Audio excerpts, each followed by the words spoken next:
moving on, let's talk about some games, boys. I mean, we got plenty to talk about. Two games on Friday, on Black Friday. We'll start out with the less exciting one, number 14 Utah at Kansas. The Utes are 12.5-point favorites in this 11 a.m. game. I like Utah. Here's my big question with regard to this game. Can Utah find a way to sneak into the playoff? What do y'all think? They need to win by more than 12 and a half points. I think that they need to go into Lawrence and they need to put up such a dominating performance, whether it be defensively and keep Kansas from gaining more than 200 total yards and keeping them below 10 points in scoring maybe 21-28, or you just light them up for 70 and hope to keep them below 21. Because whatever we saw against Kansas State is not going to impress anybody for the college football playoff committee. Like, yeah, it was an impressive comeback, but that team should not have been put in that situation at all. They should have been in the driver's seats the entire time. They should not have had the, oh shit, we're losing, and we also allowed a running back rush for almost 300 yards on us. So I feel like for Utah to get back into that conversation, this is going to be the walk in your trap, take your trap, also fire your head coach and take half of your players in the portal. Like, that's what they need to do.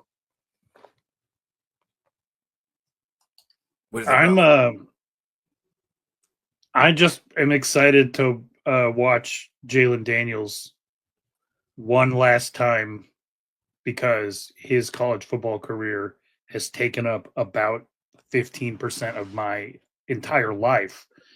And I don't know what we're going to do without him. He's going to finish his college football career with almost 1,200 pass attempts and like 430 carries. That's what happens when you're in school from 2015 until now.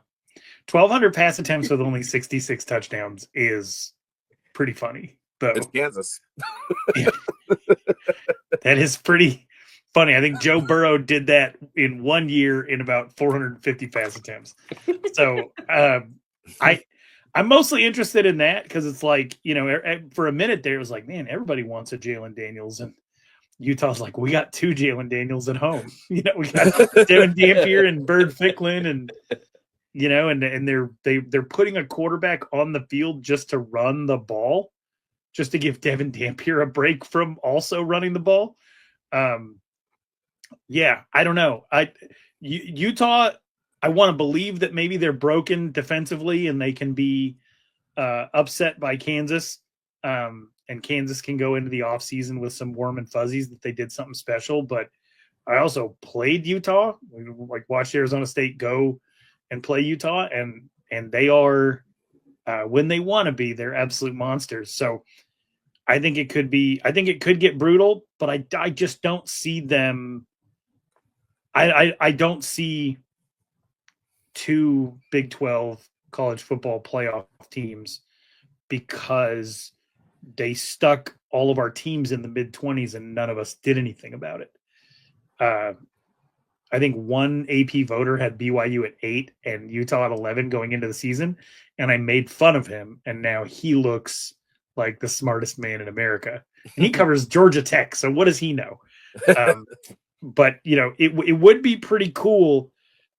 Utah winning, I guess, gives BYU the best shot. But, yeah, I just maybe less than 1% chance see Utah being able to get in there. But you don't even see two Big 12 teams in the playoff. So, even if BYU beats Tech in the championship, you don't think we get two teams in? I don't think that BYU is going to beat Tech in the championship.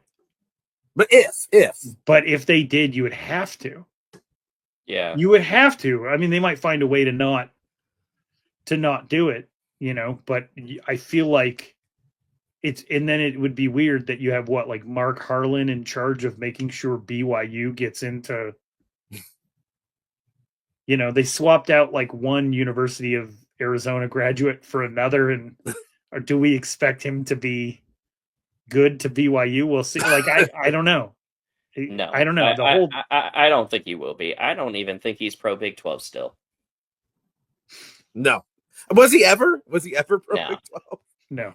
He was less pro Big 12 than whichever Arizona State person it was who was saying, I will never go to West Virginia.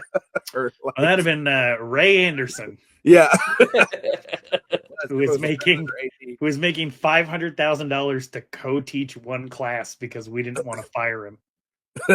I'm not gonna lie though, West Virginia is like top tier on visiting like places. Yeah. He's just missing out. Like you're leaving a party school to go to another party school. Like, come on.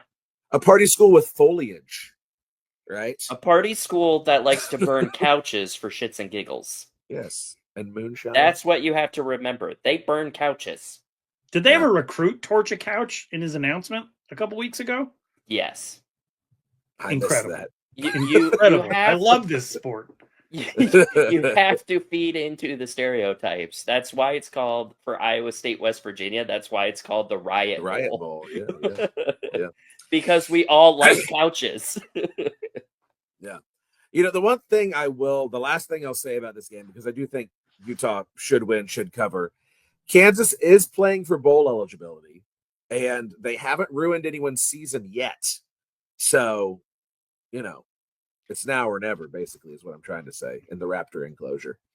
Well, if you ask KU fans, it's been over for like 4 weeks. So, yeah. Yeah, I mean, let's see. Their only win in the last 5 weeks is against Oklahoma State. Yeah.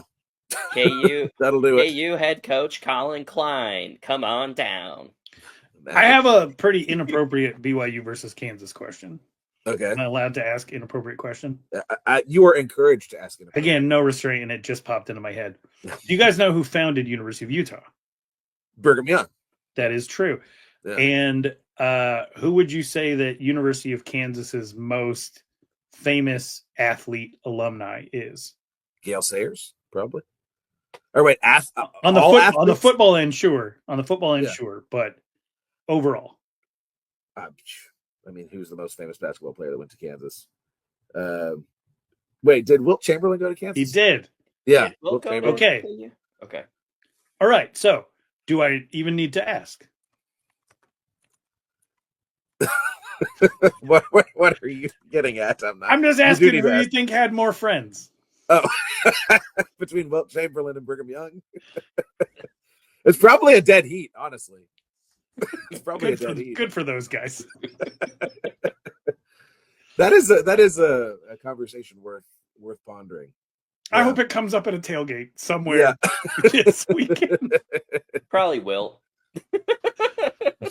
More friends, lots of friends.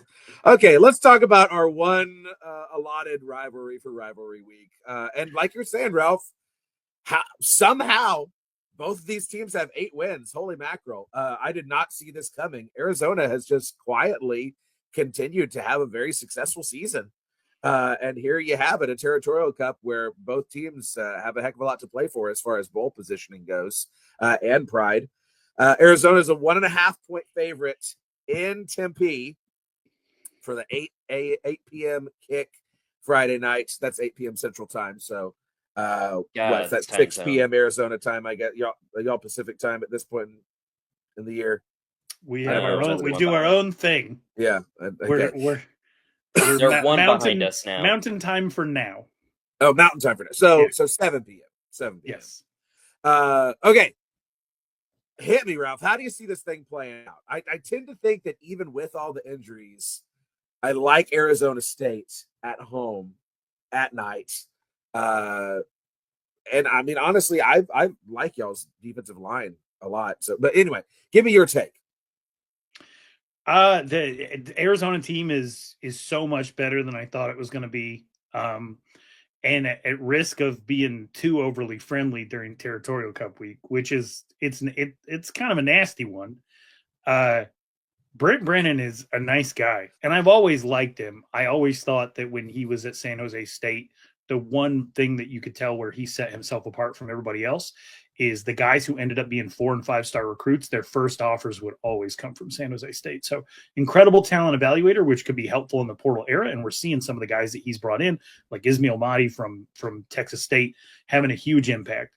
He's got like a 6th-year senior in Traden Stukes, who is healthy this year, who has been fantastic. He's got a couple of Arizona-based recruits in Trey Spivey. I don't know if any of you are baseball fans, but Junior Spivey's son, playing receiver, and then Genesis Smith in the defensive backfield, and then Noah Fafita. Good Lord, his stats this year are almost identical to the 10-win season 2 years ago, like nearly identical. And I'm kind of proud of the kid because he's like a 5'10" quarterback who spent his entire high school and college football career with a 5-star receiver that everybody said he was just riding the coattails of. And he gets this opportunity to go out there this season with like Chris Hudson, who people famously remember, like everybody loves Chris Hudson because Mario Cristobal chewed his head off on the sideline and he just took it. Like that was all the boomer football fans were like, that's the kind of boy I hope to raise, like so someone who can just get yelled at. But like Chris Hudson is leading them in receiving, and they're having a really special year, and they're like strangely likable. Bobby Wade is their receivers coach. He had worked at Arizona State. Danny Gonzalez, who was a disciple of Rocky Long in the 3-3-5. He was a defensive coordinator at Arizona State. So there's maybe a little bit too much love and respect going on. But I will say this, that's a pretty crazy environment. Mountain America Stadium, Sun Devil Stadium, whatever you want to call it. And I'm hoping that ultimately makes the difference, because when you line up talent for talent, I think it's pretty even. And Arizona State has not played a single good game this year. Not one. They have 8 wins, and all of them were ugly. The first time against a Power 4 team they went over 30 was this last week when they lost the turnover battle 4-1. So, I mean, it helps to have like Keith Abney might be the best corner. I mean, especially with sorry, Brandon, all your injuries, but Keith Abney might be the best corner in the entire conference.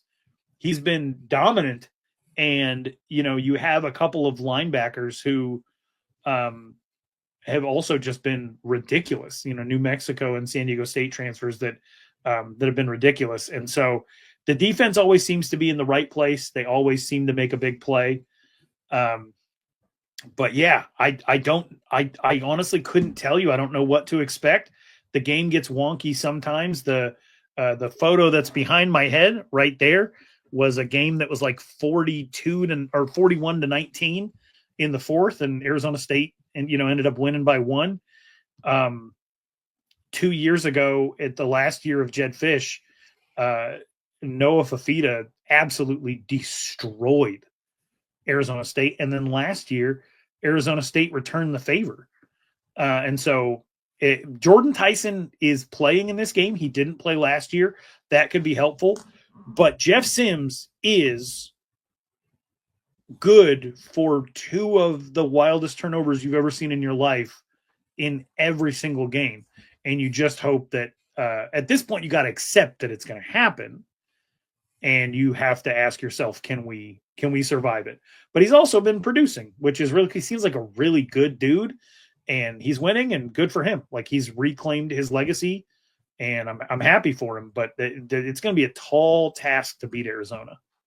Yeah, definitely. I mean, Dishfish predicting 2-touchdown win by Arizona in the chat. And I got his face up on the screen. Finally, it took me a while. Okay, I just need to explain to everybody. StreamYard, so there's this little drop-down menu where I can change the layout here. And for some freaking reason, all the time, whenever we're recording, it will get stuck in a position and I can't scroll up and down. So I can only see the bottom 3 options. And so that's why I was like, oh my God. I was trying to. Sounds like a skill issue. I have no doubt that it is. Okay. So back to Territorial Cup. So Brownie, your perspective on how this game goes down. I do, before Brownie starts, I do have something important that might factor into this matchup. I'm going to put it in the chat, see if Brownie gives Brownie maybe, an inkling on which school that he should be rooting for. Hey, I know who I'm rooting for. I knew that one. Clint's probably like, oh, I didn't know that. Oh, look at this. Yeah, I knew that one. I knew that was coming too. Yeah. Shoot.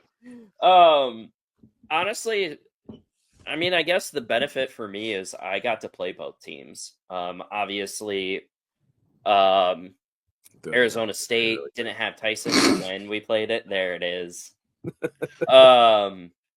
Didn't have Tyson, so I think like Arizona State is going to do far better now that they actually have Tyson back onto the field. I wasn't overly impressed with Arizona when they played us, just because they were still playing against a team that also had secondary injuries. What I do like is Noah Fifita no longer feeding McMillan the football every other play. Him now not having that said 5-star receiver, like Ralph said, I think has actually shown his actual football IQ and his ability, because he's not just cramming 95% of his targets down one person's throat that is getting triple covered. But I mean, I don't necessarily know that it's as hard of like a home field advantage for Arizona State as like the Iowa State game, because yeah, it's still a wild game to play on the road, but like it's still an in-state rivalry, right? So you should have a good showing for both fan bases, especially when Ralph is like, oh, well, this is the first time in a very long time that we've both had this many wins. It actually means something. Mm-hmm. So that can go one of two ways, right? Either Arizona fans are going to be buying a lot of tickets and there's going to be a mass swarm of blue and red in that stadium, or Arizona State fans are just going to try to sell out that thing and hold on to those tickets to make sure that there isn't a mass infestation of the bad side. So I don't know. I think that Arizona State can pull this off. I think that they should pull it off. It's just that turnover ratio, I think. Ralph said, yeah, Sims is going to have 2. It all depends on when those 2 big turnovers happen. Noah Fifita is also prone to mistakes. He gets very impatient sometimes on drives, especially when you're playing that hard zone coverage where you're just not giving him a lot of options outside of a dump pass. He enjoys trying to thread that needle, and I think he tries to thread that needle a little bit too often, too quickly. So I really think that it's going to come down to the defense on which one can make that big turnover. And who knows, maybe Arizona State gets another pick 6 on a quarterback that is starting to see ghosts. Yeah. Another thing I will say about why I would like to see Arizona State win this game. I've grown fond of Arizona State now that they've been included in the conference. And I'm not just buttering you up, Ralph. You are part of the reason, but if you look at Arizona's schedule, okay, they've been the beneficiaries of a relatively soft schedule, or as they would say on the Paul Feinbaum show, Arizona ain't played nobody. Okay. Their best win by far is Cincinnati 2 weeks ago. And other than that, any team that they've played with a pulse, they've lost. They lost to Iowa State. They lost to BYU in double overtime. They lost to Houston. They tried their damnedest to lose to Kansas State. Yes, they have won 4 straight, but those 4 games are Colorado, Kansas, Cincinnati is the good one, and then Baylor, right? So I feel like yes, Noah Fifita is playing at a high level again. Yes, they have 8 wins, but I think even with the injuries, I think that Arizona State is a better team, and they're playing at home. And I'll take Dillingham in just about any coaching matchup, to be completely honest with you. So that's why I really like the Devils in this one. Am I leaving anything out, gentlemen? No, I just there's a weird thing the last 3 weeks with Jeff Sims where he's averaging 21 pass attempts in the first half and 5 in the second. They really don't like putting the game in his hands. and sometimes, every once in a while, for anybody that has had to spend time rooting for a 3-3-5 defense, someone figures it out and they run all over you, and that's what I'm hoping for Arizona State, for Raleek Brown, coming off of, I think, the third most rushing yards in the history of Arizona State. A couple of games after Jeff Sims broke the quarterback rushing record against Iowa State, but then again, the Iowa State game, he threw 21 times the first half, 4 in the second, and they were just out there letting him sacrifice his body. Yeah.